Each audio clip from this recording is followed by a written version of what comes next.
Good morning, good afternoon, good evening. Depends on when you're watching my video. I want to really emphasize on a topic which I titled the symptoms of schizophrenia. I remember that previously in our study of what schizophrenia is all about, we were able to talk about some of the historical perspective, and because of the historical perspective, I was able to explain the basic impact of Eugene Bloller, and Eugene Bloller was able to classify the symptoms of schizophrenia into what we call the fundamental symptoms and that of accessory symptoms. Now, we want to talk on each of these symptoms, one after the other. One, what we call the four A's Bloller's symptoms of schizophrenia, or the four A's symptoms of schizophrenia of Eugene Bloller. One of the four is what we call ambivalent. This is a problem of the mind upon which an individual cannot decide for or against. Some people say it is, having a particular decision in a particular event. You're always having a swing of decision or swing of idea. So either let you do this, let you do that. So the physical, the motor aspect of it, or the behavioral aspect of it is called ambitendency. But in this context, we're talking about ambivalence. The other one is autism, withdrawal from self, that is self-withdrawal. You all know what autism is about. So a schizophrenic patient also manifests an autistic behavior of staying alone or indoor. We have what we call association looseness. In association looseness, the individual has the inability, lack the ability or has the inability to connect ideas, speech with thought. So image also are not even connected with reality. Then in the last aspect of the last perspective of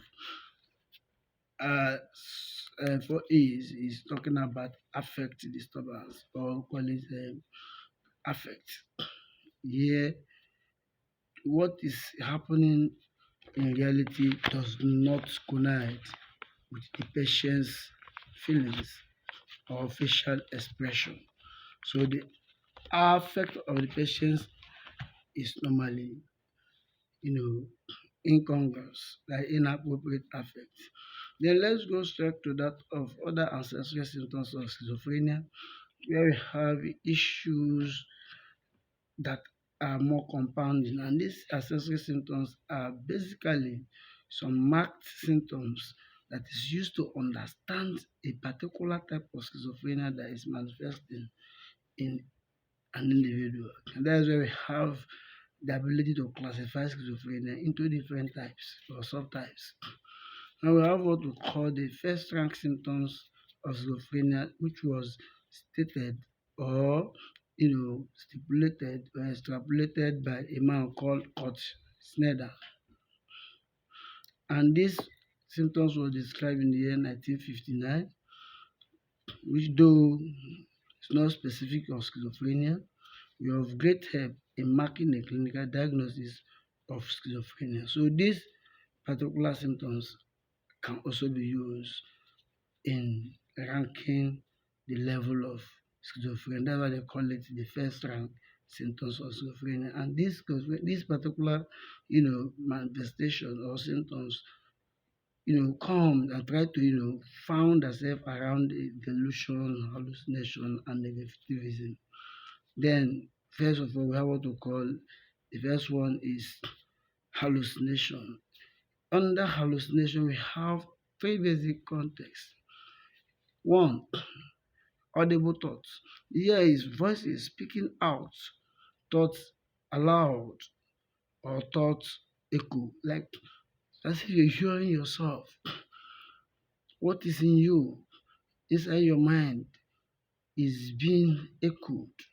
So it is not real, but the voices is speaking out the thought you have. So this is why I'm speaking what I wanted to say. So schizophrenic patient manifest that way. We still have that aspect in terms of voice had argued. So two or more hallucinatory voices discussing the subject in third person. They will be talking about you, trying to argue about you, and you are the third person. Two of them are talking, the two voices are talking. Do this, no do this. Run, don't run. Why are you like this? Don't mind him. So the two voices can be juxtaposed between devil and Satan, and at that particular point, you will obey one and leave the other. But they will ask you in terms of our clinical examination that did you used to have two people talking to you, be the third person listening? You say yes. They will still have a voice coming like a commentation or commenting on one's action. Wrong. For instance, Dominic, run, run, run, run. Stop, stop, stop. Where are you going to? This place is who? Oh no, this place is not safe. Can you go out of this place? But everybody here is against you. Then as you are hearing those voices, so also you're trying to manifest by what you're hearing. That is, you're being controlled by that voice. Like when you have no lack way. Remember that if you are lacking way when you're having schizophrenia. So whatever thing you're manifesting is controlled by those voices you're hearing. Then let's go into the second aspect of it called the thought alienation phenomenon. In thought alienation phenomenon, we have things like thought withdrawal. Here, you say it to be as if there are some, it will see the thought seeks, and there will be something of a particular subject, it tends to remove a particular idea or thought in me. That is external forces removing your thoughts out of you. So we have what we call thought withdrawal. We have what we call thought insertion. That is a force, an external force is trying to put a particular thought in you. So those imposed, the subject expressing thought being imposed or put on him by external forces, and that external forces are not visible, and this is trying to happen in a passive mind. Imagine.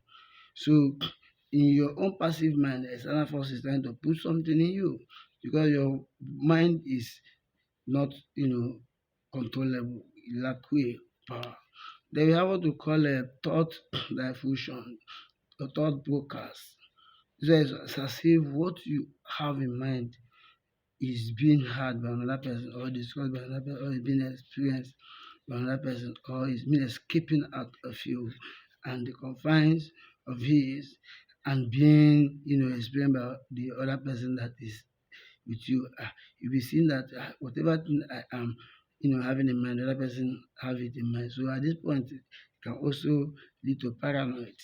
Like this particular area is where lead to paranoia. You see some schizophrenic patients being aggressive because they are seeing you as an enemy, trying to collect their thoughts, trying to put thoughts in their mind, and at the same time trying to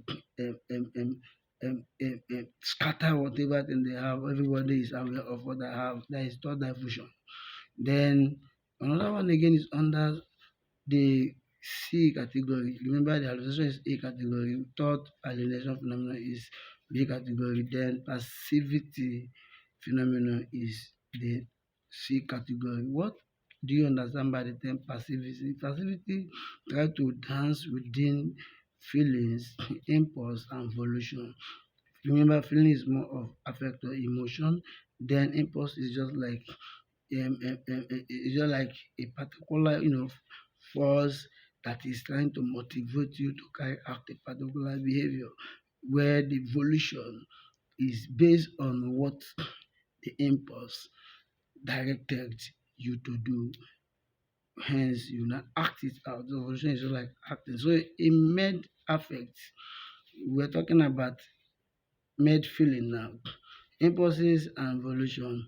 The subject expresses feelings, impulses, or acts which are imposed by some external forces.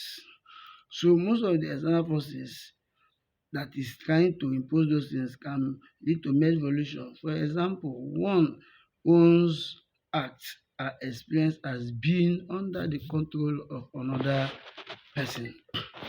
And in that particular act that is being controlled under that is being seen as if being controlled by another person is something that will make an individual start acting like a robot. The other thing we have is somatic passivity, that is bodily sensation, especially things covering your body.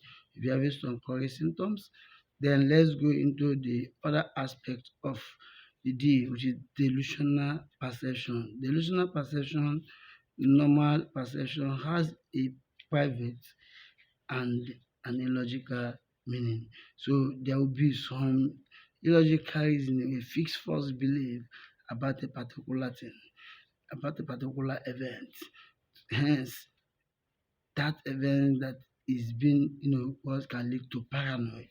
So because a type of delusion, we have what we call paranoia as a form of delusion. We have so many type of delusions that can also be experienced by an individual because it's a fake false belief, negative belief about what is happening, suspiciousness everywhere. So this is about the snake dark first rank syndrome. Then we have some other clinical features of schizophrenia. We have thought and speech disorders. We have disorders of perception. We have disorders of behavior. We have disruption of personality. We have disorder of affect. We have disorders of motor behavior, which I've mentioned. We have negative symptoms of schizophrenia, also another one. Then we have positive symptoms of schizophrenia. So in this aspect, I'm going to talk on this one